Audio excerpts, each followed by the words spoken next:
Hello, podcast people. It has been a while.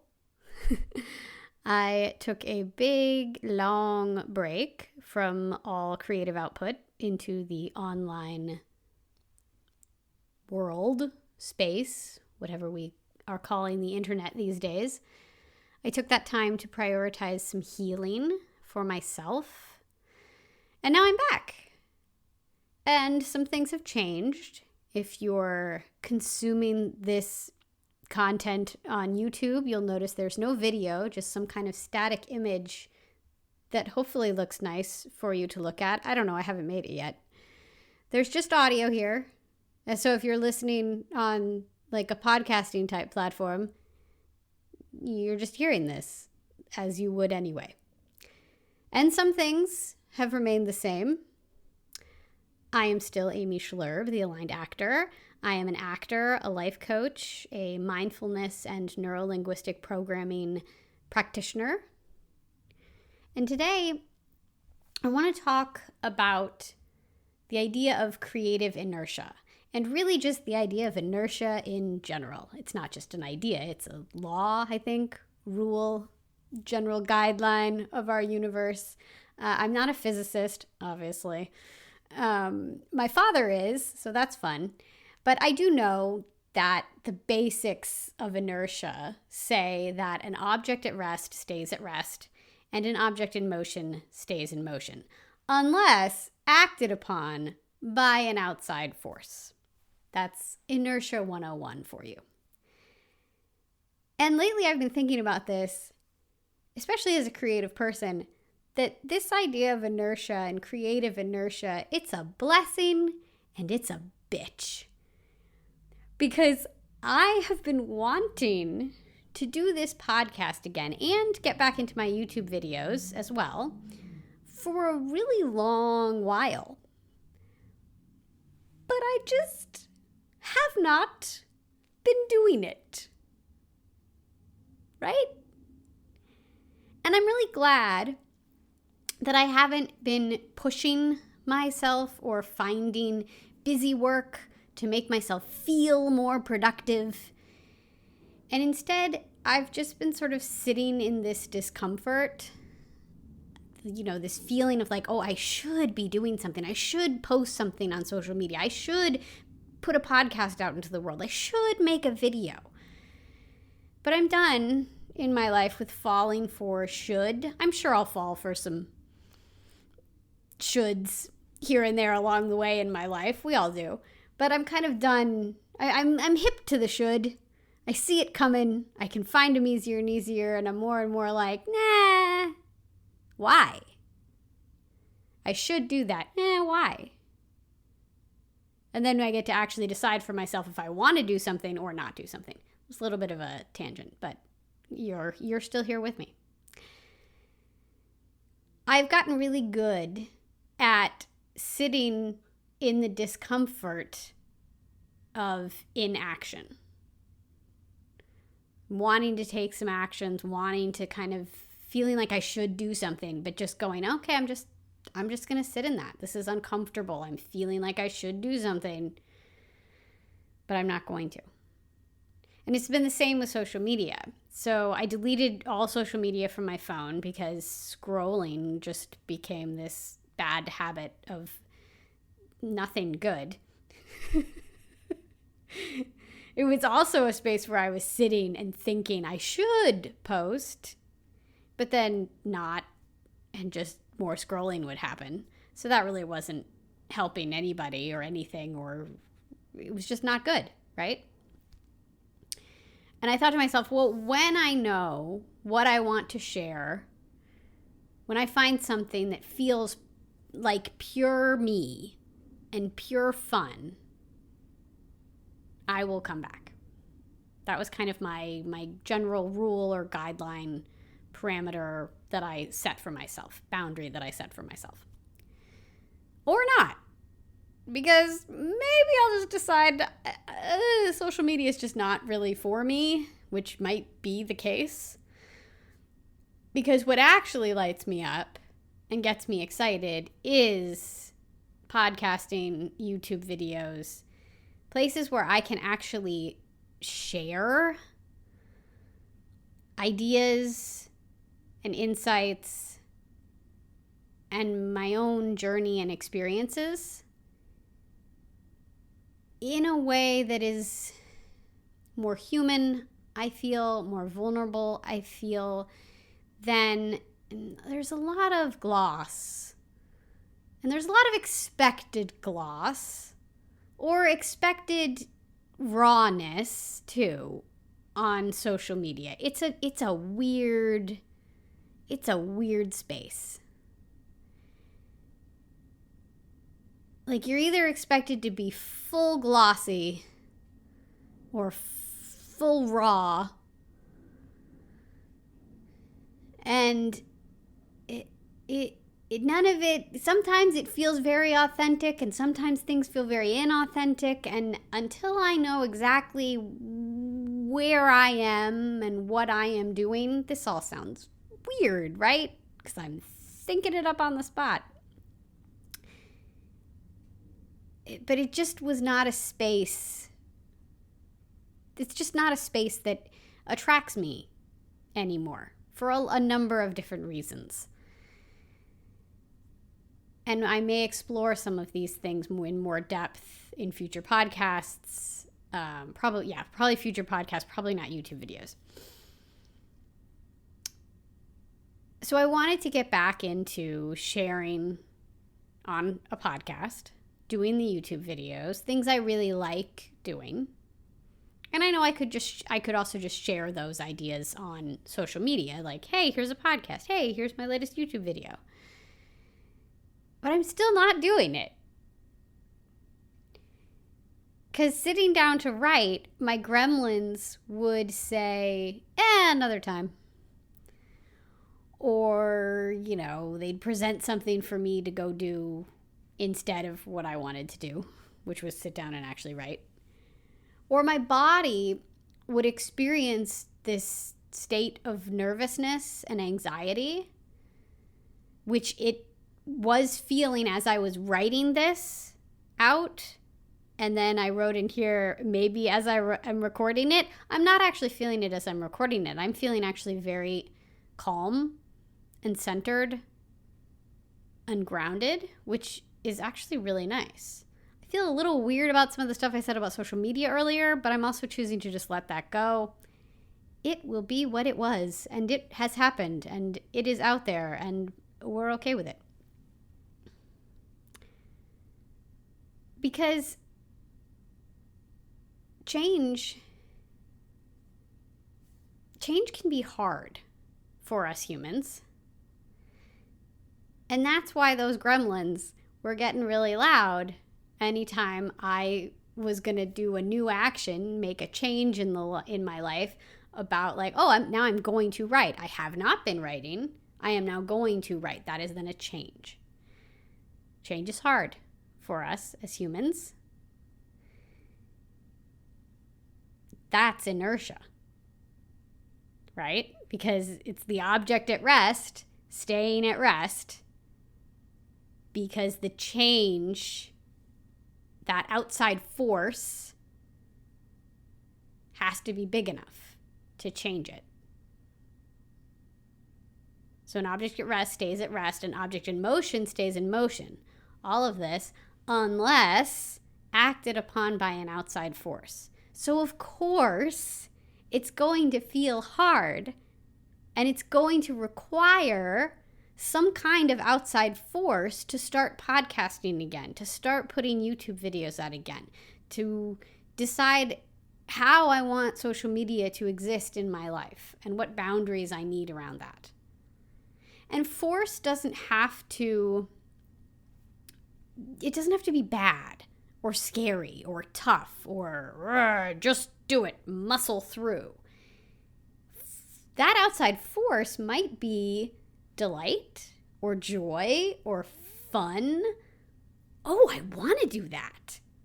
It might be the pull of excitement that is the outside force that can then change my state of inertia. I don't know. Hopefully my father's not listening to this and going, she doesn't know anything about inertia. So when I decided to stop all creative output into the world, that felt hard because an object in motion stays in motion. So I was used to producing things. I was used to producing posts, videos, podcasts, all of that stuff. And the outside force at that time that stopped the creative inertia was my desire to prioritize my healing journey and finally give myself a break from something that I had been doing for maybe 20 years that I'd just never taken a break from. I'd always felt like, I have to put something out there. I have to be doing something at all times and keep going and going and going and going and going and never stop. And initially, it might seem like stopping would be easier. Just don't do the thing anymore. But at the time when I stopped, I had so much fear and so much discomfort around the idea of I am not going to put things out into the world right now. It was stuff like, what if I lose business? What if I miss out on stuff, not being on social media? What if people think badly of me? But my outside force, prioritizing my inner healing, was strong enough to change my state from motion to rest. And so now, in deciding to come back to this, deciding to come back to podcasting, YouTube videos, I think I need to figure out what's the outside force for now doing the opposite, going from rest to motion.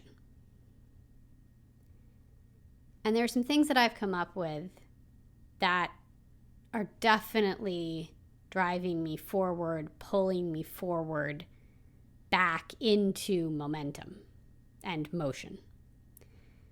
There's a feeling that I get when I share and connect with people that is magical. That's pulling me forward. I can see others resonating with what I say, my ideas having an impact on them, focusing on those mental images, that pulls me forward.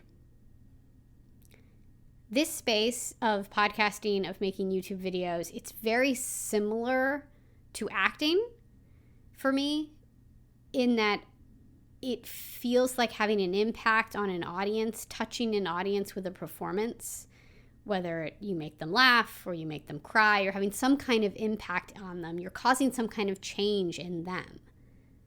So that feels really juicy to me, and that's something that pulls me forward. That's an outside force that pulls me back into motion. And I love these topics. So talking about all of this stuff, sharing my experiences, sharing my journey, sharing my knowledge with you is fun for me. Because even just writing out all of my ideas and all of my notes, I gained insight and clarity and benefit before I even decided to record this, sit down and record it, and then share it out into the world to you. So I benefit from just the process of the whole thing. It's great. It's very self-serving of me to create this podcast again. This idea of creative inertia and inertia in general is really helping me see things in a whole new way in my life. I see change completely differently now. And it's really helping me meet myself with much more self-compassion.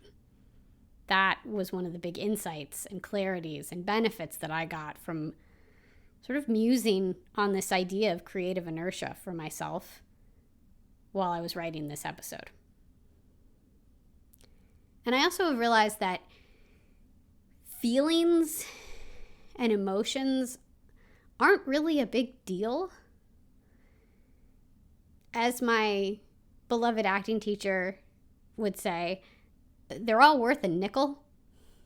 Because as actors, she was always, on us about how, like, oh, we all think that, like, oh, we're going to win our Academy Award by being able to portray sadness and deep sorrow and pain. And then she'd look at us and be like, yeah, but all the emotions are worth a nickel. So, like, that's not any better than, sarcasm and joy and elation, or like they're all the same. Don't think that the heavy loss and the pain are somehow worth more to you as an actor than contentment or any other emotions that might come forth from you as an actor. And I think the same is true for humans. We all, just humans in general, that as our emotional experience, every emotion that we experience is valid and is important. So they all carry equal weight. There aren't really bad emotions or good emotions. They're all just states that our body goes through as we process our circumstances and our thoughts about our circumstances. So of course,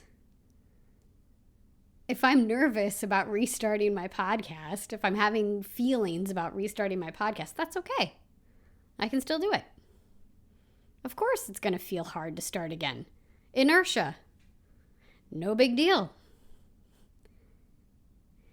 And I'm choosing to focus on the force that is pulling me forward into action, that outside force. The force that is getting the inertia wagon rolling again. My deep soul desire to share and connect with people. So that's what I'm going to do. I am not sure what my next YouTube video is going to be about, but I have tons of notes and knowledge and ideas, and we'll just kind of see which of those feel fun and juicy to explore now, and something will come out at some time. I'll figure it out. Likewise, I have some ideas for this podcast, some personal explorations that I want to unpack with you. This was one of them, this idea of creative inertia and why it was that I was getting in my own way restarting this podcast. And generally, though, my plan for this podcast moving forward is to be far more personal. I'm going to take that again. And I'm not going to cut that out because we're human beings and we make mistakes and things happen. So my plan for this podcast moving forward is to be far more personal, far more vulnerable. Keeping in a mistake like that, keeping in a flub, who cares? We're all humans. Humans gonna human. It's what we do. So it's gonna be a lot more sharing and exploring my way, my journey, how I've been looking at things, maybe how I'm even currently in the midst of something. Not necessarily just in hindsight how I did something, but like if I'm wrestling with an idea, I might explore it sort of live. And all of this is then hopefully to encourage you to find your way.